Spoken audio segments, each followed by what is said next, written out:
third, welcome to our third session of A Year to Live, our 1 year long experiment in living this year as if it were our last. As always, we're going to start our sessions with a little bit of meditation. And again, we do this because it brings, or at least gives us the opportunity to come fully into the room and to let go of whatever may have been going on before or any anticipation of what may happen during the session or even anything you have going on in your life after. So start, as always, either by closing your eyes or by taking a very soft focus at which you are looking at nothing in particular. If you have a fairly bland background you can take as your focus, that's always the best. And now check your posture. Are you comfortable? And at the same time, are you in a posture that allows you to be fully awake and present?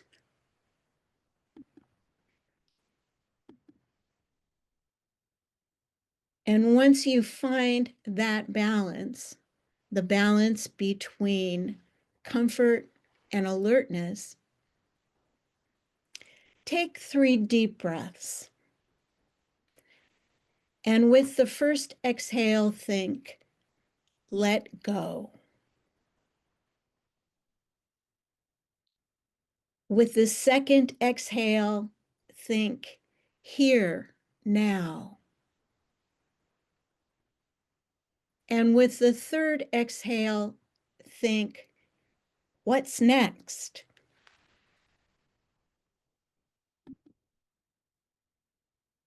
And now bringing the focus to your breath. Put your attention wherever your breath is the most apparent to you. It may be at the tip of the nose, where the breath both begins and ends. It may be the back of the throat as your breath sweeps down and then back up. It may be in the lungs or the diaphragm as they expand and contract. Or it may be in the belly as it rises and falls. Or it may be the whole movement of the breath in and out of the body. And we'll now take a few minutes to just focus on the breath as it moves in and out.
If you find the attention has moved off the breath, gently bring it back.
And again, if the attention has moved, maybe to a sound you didn't expect, to a sensation in the body, just notice that.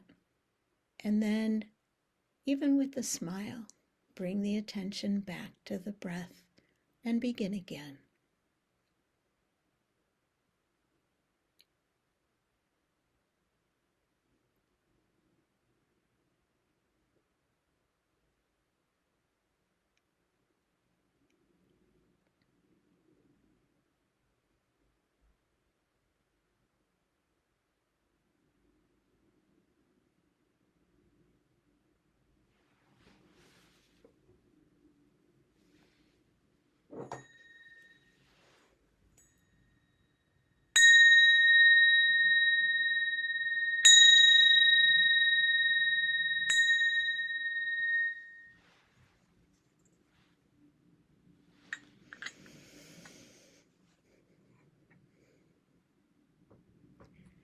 So now that we're all a bit more fully present, I'll begin by lighting our candle. And I wanted to say if anyone would like to bring a candle also and light it with me at the beginning, or Sandy when she starts, and light your candle with us as we begin the session, that would be lovely.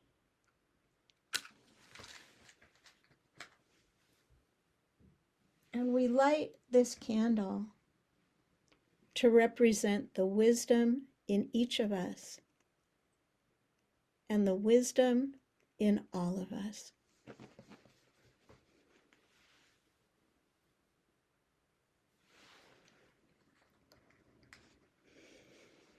And now, just a few very quick reminders. If you want to share in the big group, please raise your electronic hand to make sure that Sandy or I can see you. If you're not speaking when we're all together, please make sure that you mute yourself. It would be great if you could keep your camera on as much as possible so that we can see each other.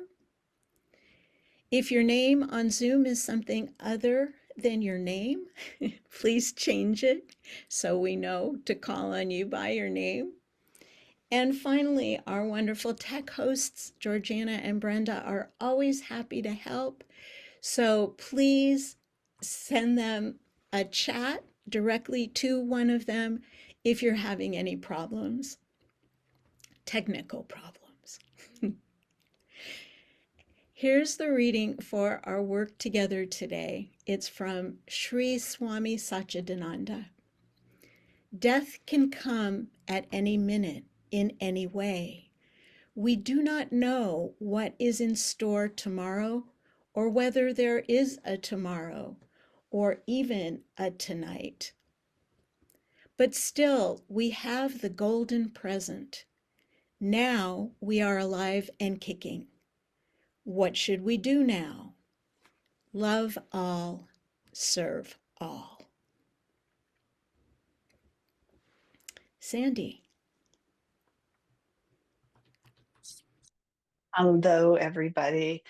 If you are following along with the stone ritual, we're going to take time right now to move the stone along. So you take the last month's stone and put it somewhere else, and then remove a stone for this month and put it in a prominent place to remind you of the work that we're doing this year in facing our mortality. And I'm hoping this is helping to keep things in your front of your mind for you. I know for me, when I notice it sitting on my desk, it's a reminder of the process that we're going through.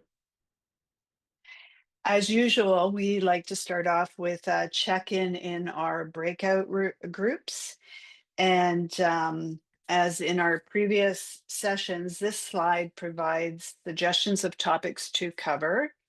But this is a time for your group to check in with each other about how the Year to Live practice is going and anything else that feels relevant and appropriate to discuss. So these are the questions, and these will be put in the chat for you as well. How did this year to live practice go for the past month? Anything from the monthly practice resonate with or strike you? And anything from the reading resonate with you or strike you? And if you haven't already done so, you might want to take a minute in your breakout rooms to exchange email addresses as well, so you can connect with each other in between sessions. If you, and here's a reminder of this month's monthly practice. So each day to become more fully alive, practice noting gently and non judgmentally throughout the day. Add mindfulness practice to soft belly work, opening work. So it's suggested here 15 minutes soft belly and 20 minutes watching the breath, noting the activities of the mind. That, of course, depends on where you are in terms of a meditation practice. For some of you, that might be a little overwhelming, and for others, it might not seem like enough. So you do you, but definitely some soft belly practice and watching your breath.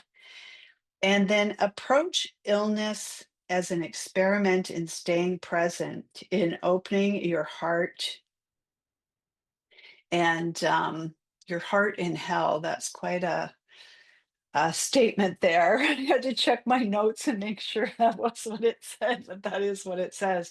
But I spent the morning at the hospital with my 87-year-old mother, and I have to tell you, there's nothing like spending time in a hospital to also help you to focus yourself on mortality. So look for opportunities throughout the month. Here it's the fall. We have the leaves that are reminding us always of the cycle of life and death. And discuss how we fear our hidden pain even more than death, and how noting and mindfulness brings that pain to the surface where it can be healed. So before we break into our groups, is there any questions about the check-in? If not, we'll just go right into our breakout rooms. No? Okay. Oh, Will. Um, Noting, is that just recognizing or being aware or actually taking notes? I think just recognizing and being aware of, just, yeah. Okay. But thank you Yeah. for that clarification. Thank you. Yeah, if I could add quickly in Mhm. the insight meditation tradition, it's simply making a very gentle mental note. So, for example, if a thought were to arise, it would just be thinking. Mm. Like a recognition. Yeah. Yeah, great. Thank you. All right, so we will have 20 minutes for the check out if you want. No, I'm just kidding. Check in, and then we'll come back together as a group. All right, welcome back, everybody. We'd like to take a little bit of time right now to just open it up. So if anything noteworthy came up in your check-in this month, it'd be, we have time. We'd like to hear from you how the check-in went and any conversation of interest. And just, always remember to share your story, not somebody else's. So, um, and to raise your digital hand so I'm sure to see you. Will. Yeah, I'd just like to share something that just came up with me when we were doing our I'm always comparing myself to others, and I was just sharing this with the group. And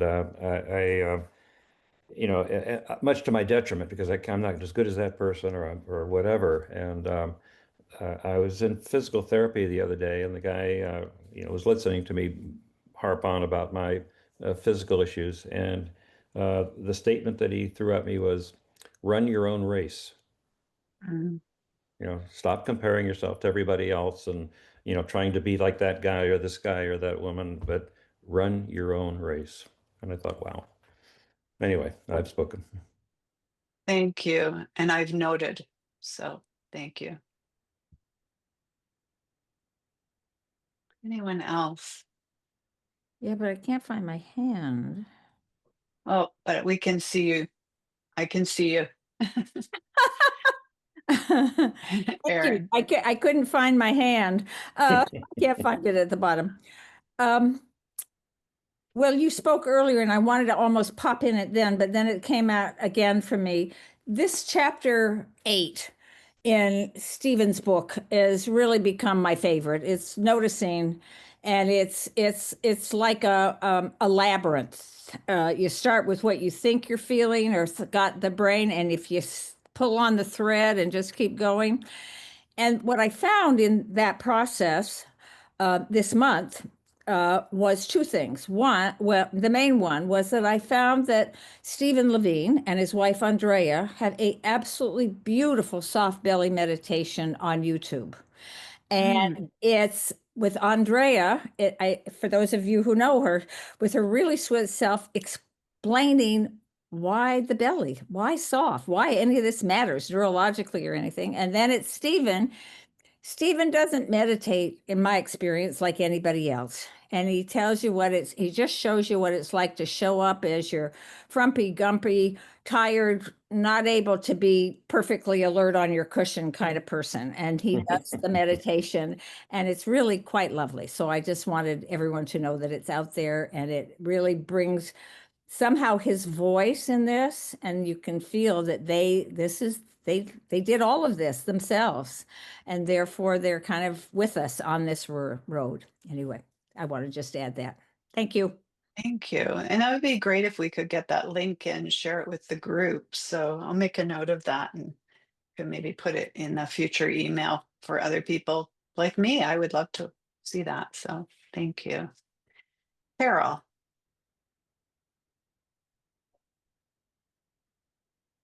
I just wanted to say that when we did the few minutes of meditation after Ruby's reading this morning, I was surprised to see that my brain went to soft belly meditation, and I would not have expected that. And it was surprising and wonderful to me. I've spoken. We've heard. Thank you.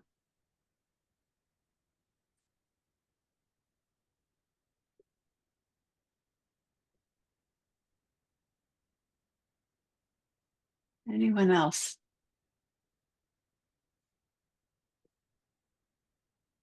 Gary.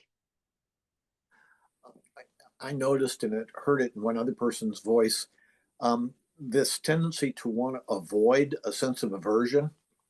And when there is an aversive feeling or thought, to look for ways to not have to experience it. And by paying attention to, yeah, this is mine. This is not coming from the outside world. This is not somebody else caused it. This is not some external problem. This is mine. And to kind of be able to own it and feel it and in essence marinate in it felt a lot more real and true and alive, even though I tend to avoid it. Mm-hmm. Thank you. Joni. Thank you and good morning, everyone. In that chapter of noticing on page 36, when he says, the constant liking and disliking that leaves us exhausted at the end of the day, that spoke to me. And what I did with it was I looked at the beginning of my day.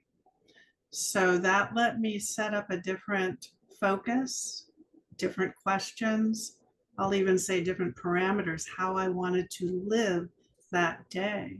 And it wasn't even necessarily when I was sitting in meditation in the morning. It was when I woke up in the morning, have that sip of water and think, what is this doing to my body? How refreshing, how lucky I am to have water by my bedside, by my bed. I got a good night's sleep. So I set the tone in the morning, and I found that liking and disliking dissipated greatly over the last month. And there was a practice with it by sitting and really focusing on not so much what do I want to accomplish today, but how do I want to live today? And it really opened up a lot of warm and fuzzy feelings. Spoken. Thank you. Thank you. And I really appreciate that. I feel like we get so much, it's just part of our culture, this liking and disliking. It's so present. It's, reinforced if you're on social media, and that whole idea of being present and just approaching things totally differently. Really, I appreciate that. Thank you. Lindsay. Thank you. Hello, everybody. Nice to be here and to see everyone. Uh, this practice of dying is continually reminds me that I'm of the nature to age, and I'm of the nature to sicken, and I'm of the nature to die because I'm human. And there's this great story one of the monks that I enjoy listening to shares about going to the doctor and saying, "Oh, I'm not feeling well, doctor. There's something right with me." That's all. Thank you. I like that. Gotcha.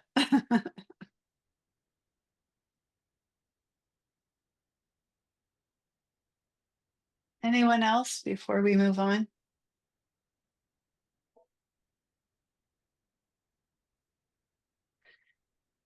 Well, thank you so much for those comments that you shared, and it was really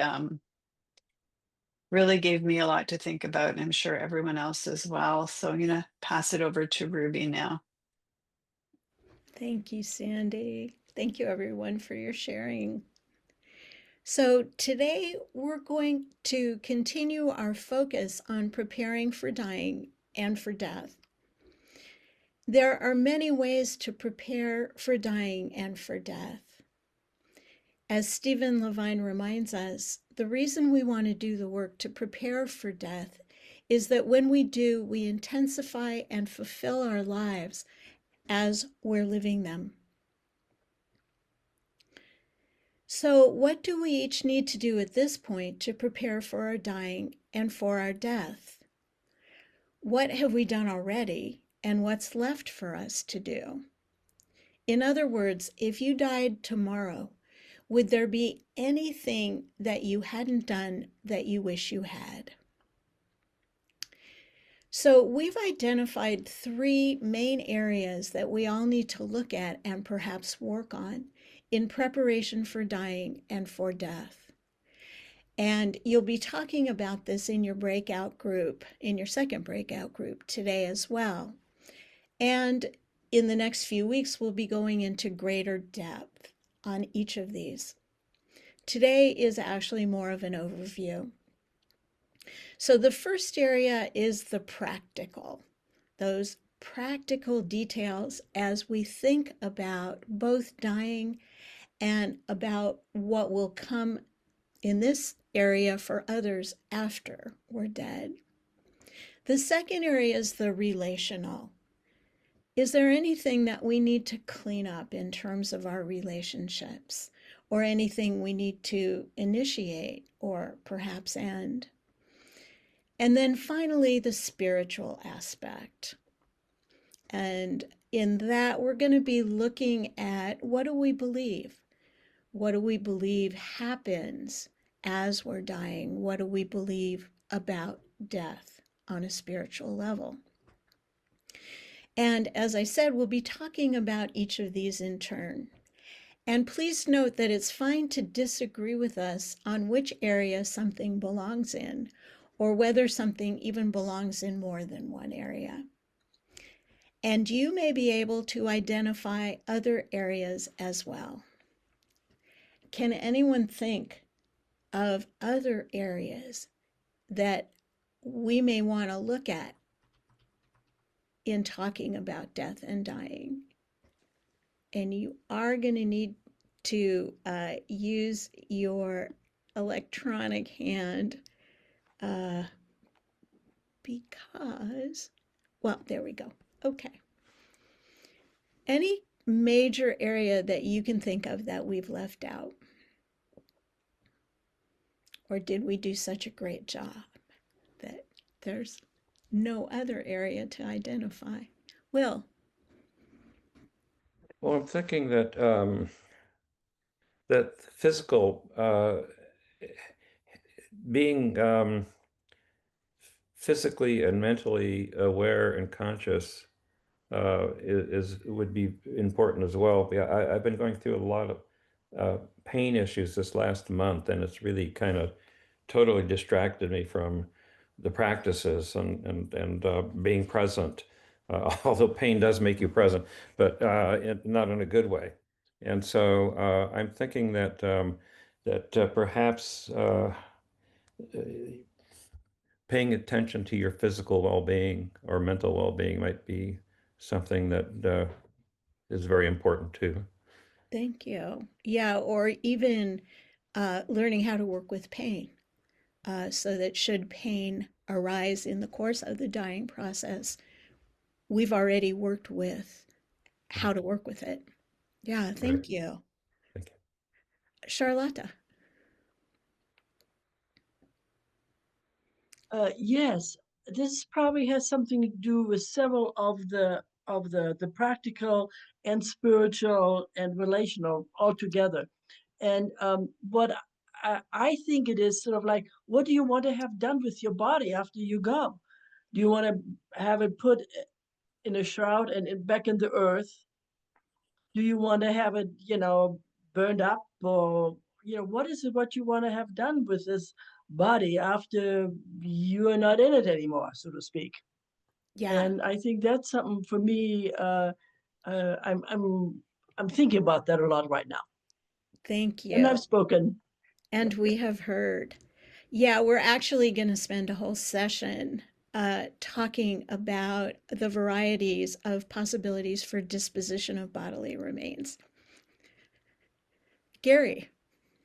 Just would add one other that might be in the practical way, and that's if we don't already have connections with medical professionals to build those connections so that we aren't suddenly having to struggle to find medical support at the time that we're dying.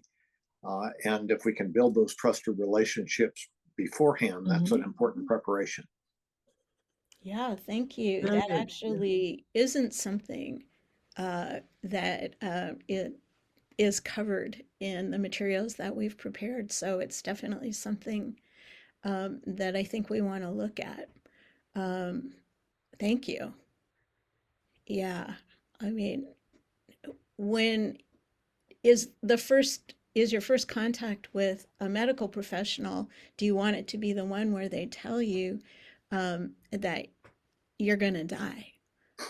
Or do you want a relationship that you've been able to build before that's happening, or even as you're dying? Sometimes there's no choice. If death were to come suddenly, um, or you know, we end up in an emergency room.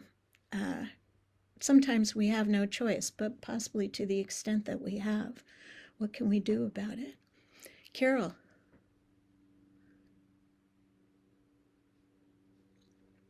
To add to what was just said and the last two speakers, to advance directives, having all of your wishes put down on paper, shared with the person you choose to be your power of attorney for healthcare, starting meaningful conversations with your doctor about how will you care for me at the end of my life when I'm dying?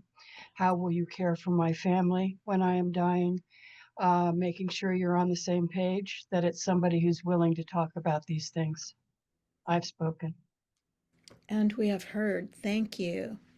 And we do talk about advance directives, but not conversations with medical professionals. So thank you.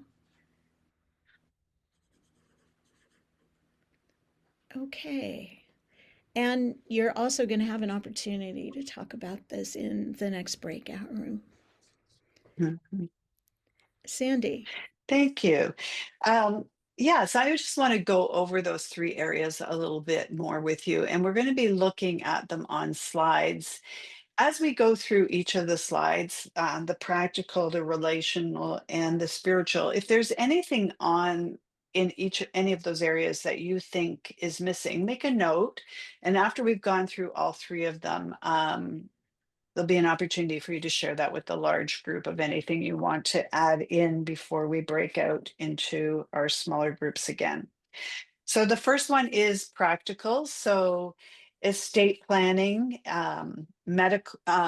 medical direction, so advanced directive. I'm in Canada, so I had to look up POLST, and that's not something we have here. We do have DNRs and DNIs, so do not intubate and do not resuscitate. And memorials, so obituaries, funerals, and disposition of remains is in here. And what those who come after need to know practically, there are lots of good resources available. And I have a workbook. I don't know if you can see this on the side there. It's called I'm Dead, Now What? And is a very practical, and there's lots of different versions of this. So here's one here.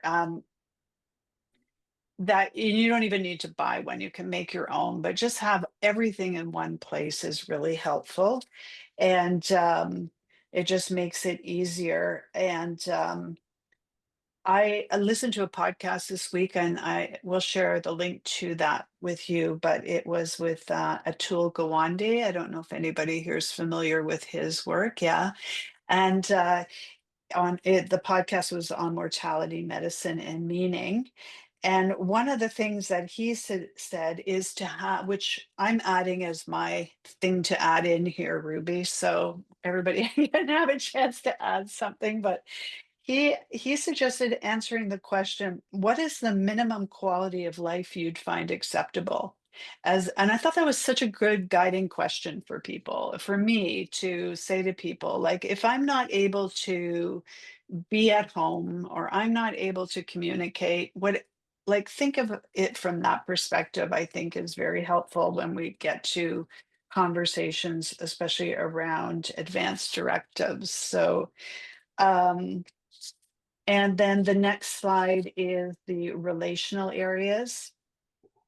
And so relational, we do a lot of this in saging. If you haven't taken Awaken the Sage within, this would be very helpful in dealing with a lot of the relational aspects. But life review, life, I call it life repair as well, unfinished business, forgiveness work, and writing legacy letters or ethical wills. And then the next section is the spiritual, what we want, what we believe happens when dying, and what comes next, if anything. And I think it's really important work as we're facing our mortality to think about the spiritual aspects of dying and to be able to even communicate that to the people around us as we find comfort in the things that we have belief in as can be a real comfort to other people as well. Yeah, so those are the three areas. And as Ruby said, we're going to go through them and spend time in future sessions looking deeper into some of these. And for now, I'm just curious, is there anything that's missing? And Nina, you already have your hand up. So Thank you. It fits under relational, I think. But I think about this a lot. Like, who do you want to be sure you get to say goodbye to? mm, Who are the people you want to see before you die yes, or have there when you die? yeah, yeah, thank you. Um, Dave.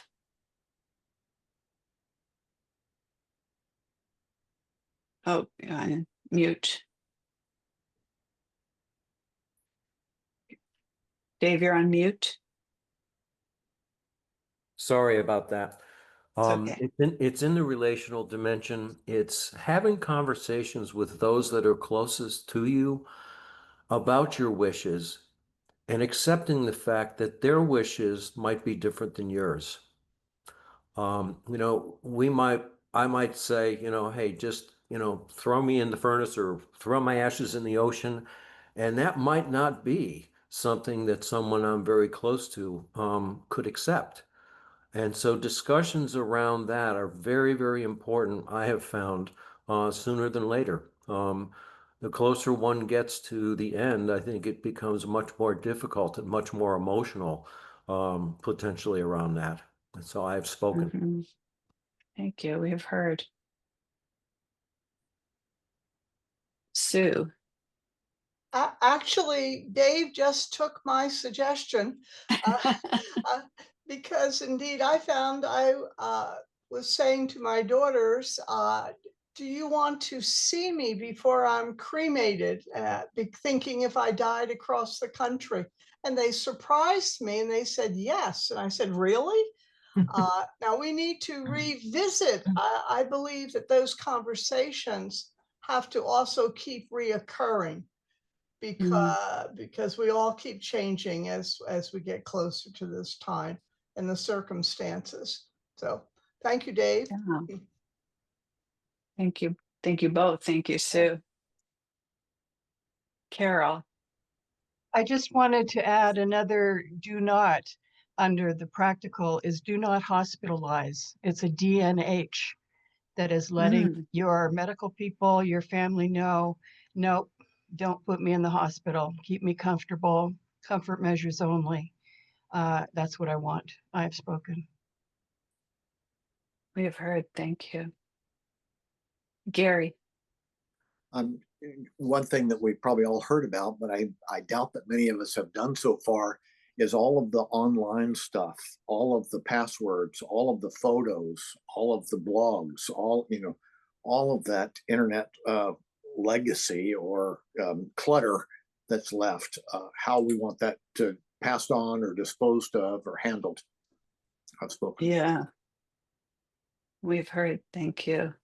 Yeah, that digital life is so important. I think Apple, I'm sure everybody is the same, have like a legacy contact that you can set up and let them know, and they can access everything on your phone, which is helpful. And if I could just add, I know for sure that I'm Dead Now What, and Before I Go, you should know both of those workbooks ask you about all of that stuff so that the people who come after you can have access to and deal appropriately with your internet presence. Yeah. Yeah, because so many, I'm just soapbox for a minute, excuse me, but because so many people, we don't even, our lives are in here.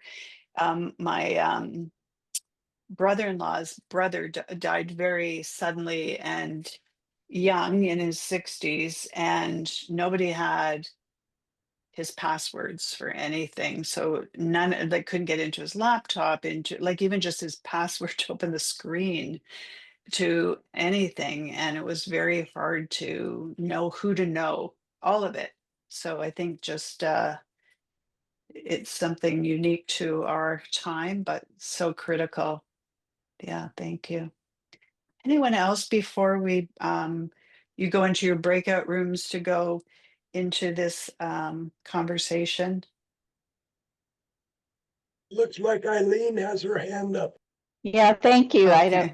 I don't know where to find it on my phone here. Oh, okay, thank you. Just an overall question. What I find myself tending to do now is almost throw in the towel when I realize I'm going to die. And part of it is I never wanted to die. I only have one child. I never wanted to die until my son found a special person, and he has in the last few months.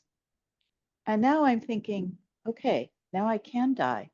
So with all that we're talking about, it is going to be a challenge for me to be practical, to handle the relational issues and the spiritual issues, and not expedite the death process, because I give up. Mm. So as I continue to read Levine's book, I will do all of this because I know how practical I am. But somehow I still want the zest to be alive. And as you said earlier, if I prepare myself for death, I will live my life more fully now. So hopefully that's the clincher. Hopefully that's the reward for doing all of this, as well as knowing that it will be the best passing that I could have planned for those who are Mm-hmm. left. Yes. And I have spoken. And we have heard. Thank you.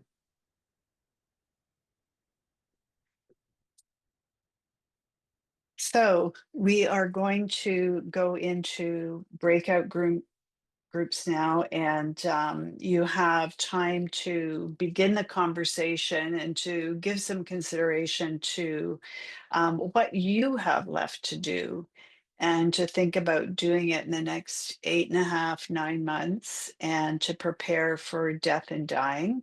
So you'll have 30 minutes to do that. And so you can work out in your group how you best want to approach doing that. And yeah, I think it'll be a very helpful conversation to get started. And I imagine that everybody comes at this with the areas that they find easier to deal with. So, some people find the practical really, like, good. It's really like I've got it all organized and I've got the binder.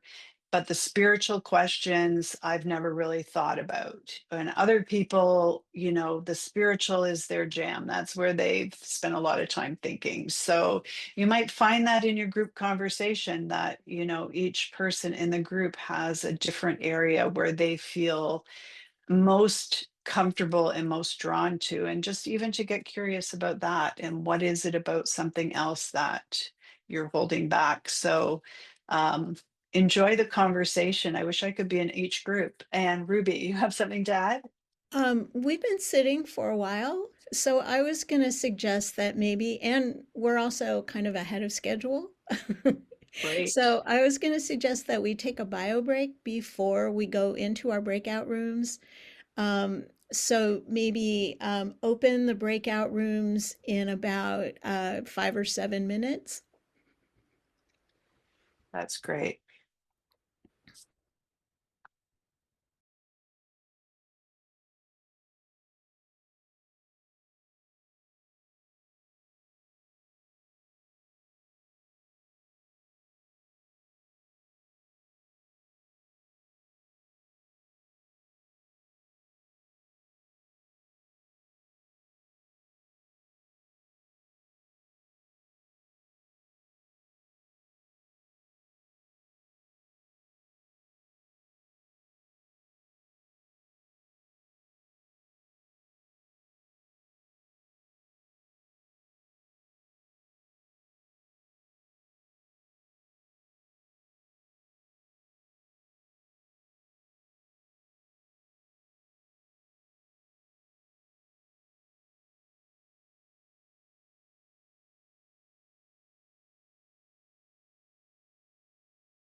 So Ruby, the fly in the ointment with the bio break for me was I forgot to note the time when we started. So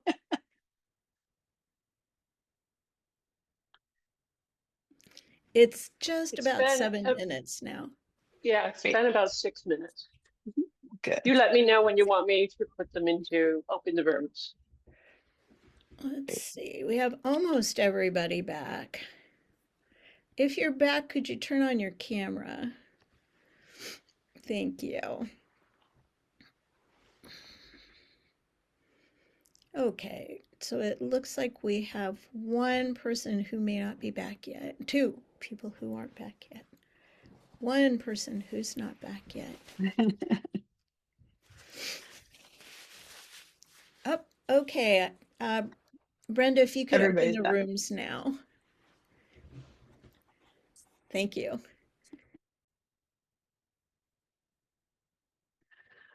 Well, welcome back, everybody. You had a good amount of time to talk about these three areas, the relational, the practical, and the spiritual. And I'd love to hear some of the insights and things that stood out for you on those three areas that you'd be willing to share with the whole group. So raise your hand. And if you can't wave madly, if you don't know how to raise your hand, and hopefully the movement will capture my eye. So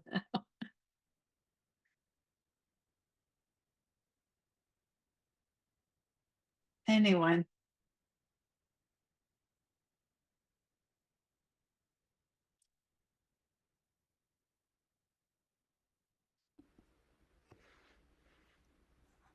Joni. Our group felt comfortable reversing the order. And reversing the order was spiritual first, relational second, and the practical third. Yeah. And it felt right. Yeah, so I just going to ask you what felt different about that. Probably priorities. And Okay. when you have a number one, you do it first. And I can understand that number one, doing it first might be comfortable to people. And Yeah. for me personally, number three was the correct number one. It felt right to Okay. look at the spiritual aspect. And relational sits in the middle, but one of our members said relational and spiritual could be on equal par, not even a one and a two, but combined. So I appreciate that reference as well. Practical for me, I used the word nuts and bolts, get it done. Right. That seemed very human and very in the moment, like work, like the project to do. But my heart really wanted to reach for the spiritual and the relational and understanding them. And so I think that's where my heart wants to emphasize. I can get it done. My husband and I can get the book, we can do the work, but it's work. I'm not negating the work. I'm just saying, in terms of my heart, my energy, what I want to be open to and really give not only thought, but heartfelt thought to, is that spiritual and the spiritual relationships, as well as the everyday relationships. That's something like that. Thank you. I've spoken. Thank you.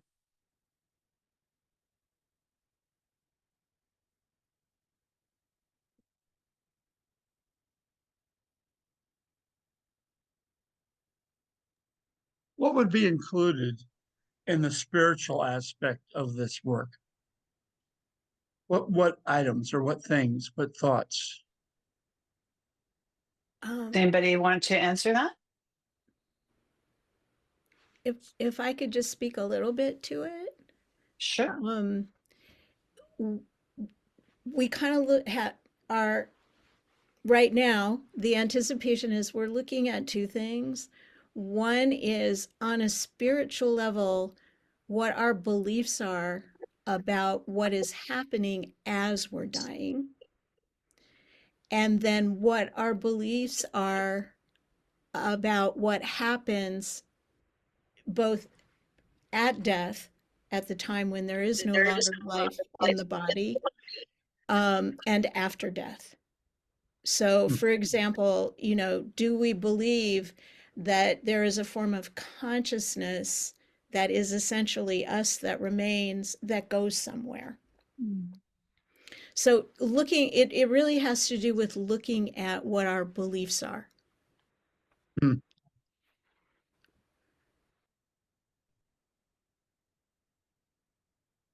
Nina.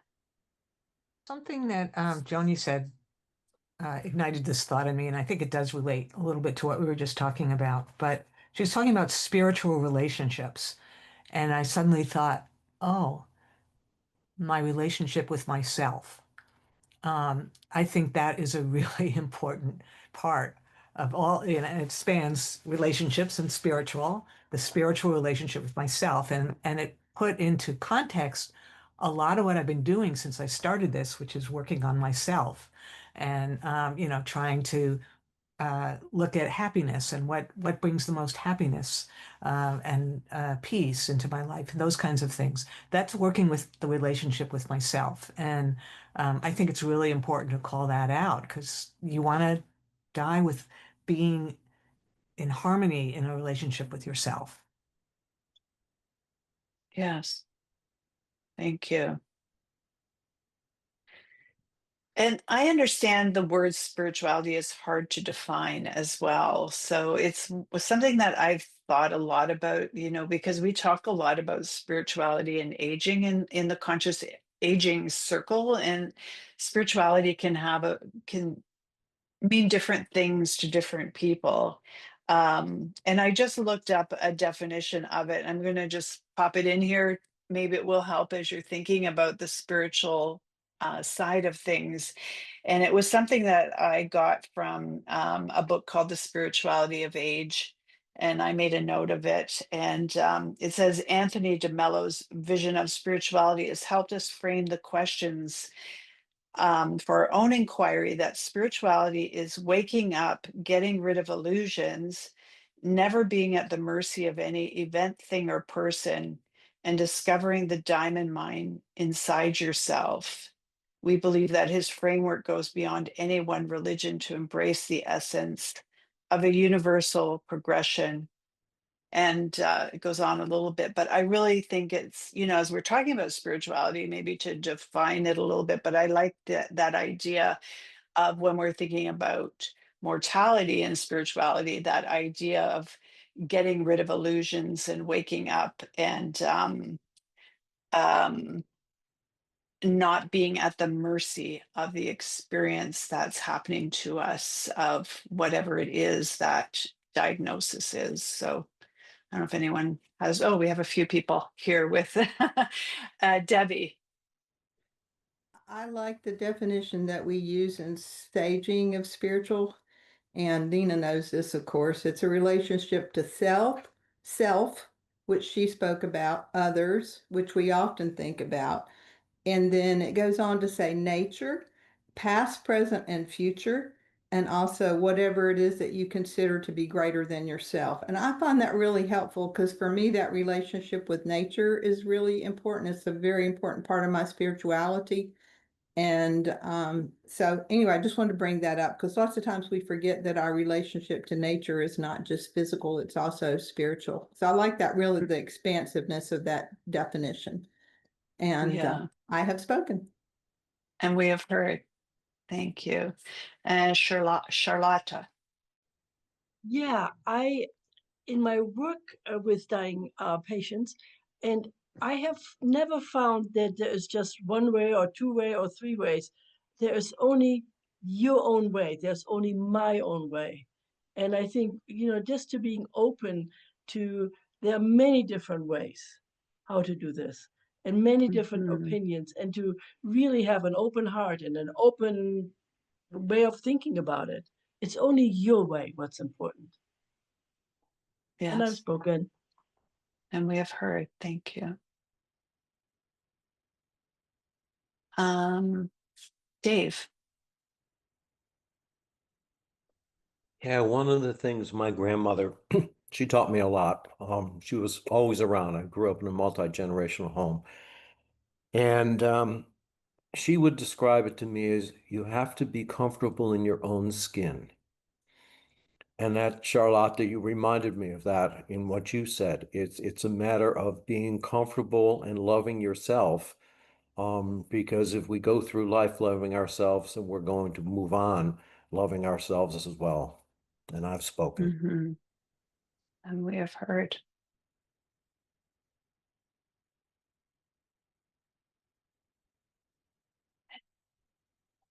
Anyone else before I pass it back to Ruby?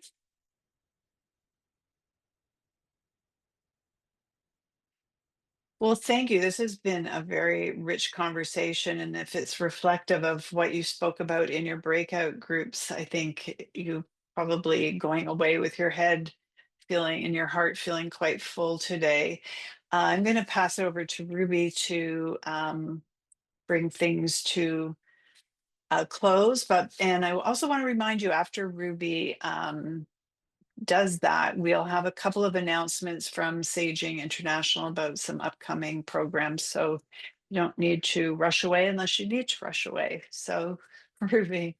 Thank you, Sandy. So before we close today, let's go over our next month's practice and reading.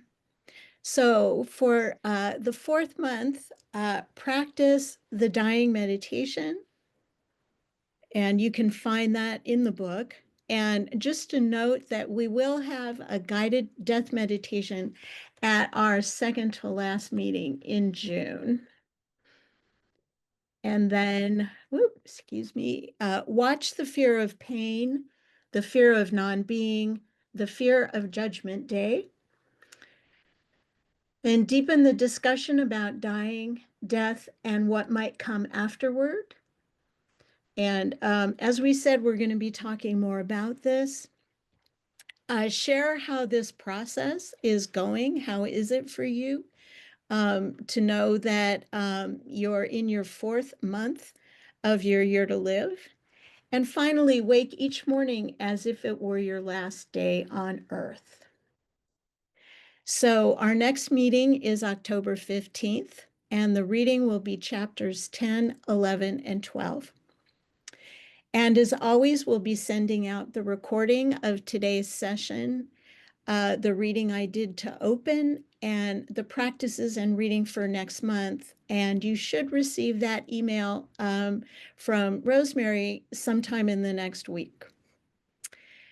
And as always, we end by blowing out the candle. And as Sandy said, it's not quite the end because Brenda will be sharing some information with us. But with the extinguishing of this candle, may the wisdom that it represents in each of us and the wisdom that it represents in all of us move out and spread into a world that so sorely needs the wisdom of its elders. Brenda. Thank you, Ruby and Sandy, for setting this up so beautifully for our discussions in our breakout rooms today. Every time I come to these sessions, I leave with so many more thoughts about the year to live. So yes, I want to talk to you about two upcoming events that we have. One is Reclaiming Your Mind in the Digital Age.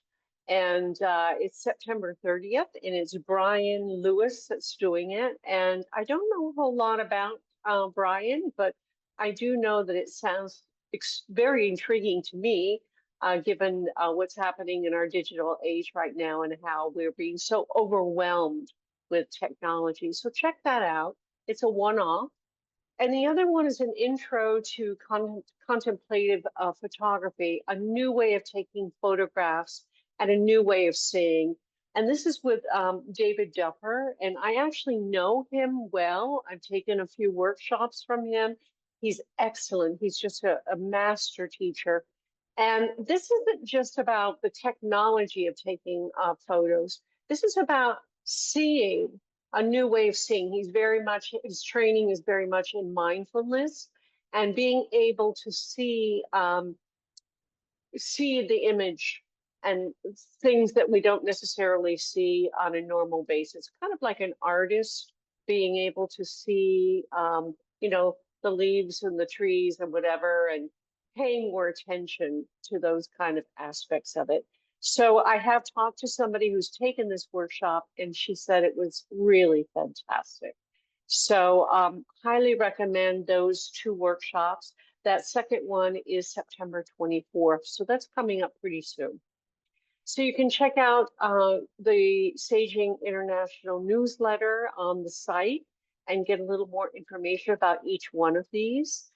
In the meantime, thank you all so much for being here live. Again, that's where all the richness happens, is in our discussions. And thank you again to Ruby and Sandy for setting this up so beautifully.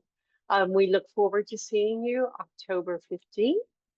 And have a wonderful rest of your day and rest of your month. And live every day as if it's your last. Bye-bye. Thank you, Brenda.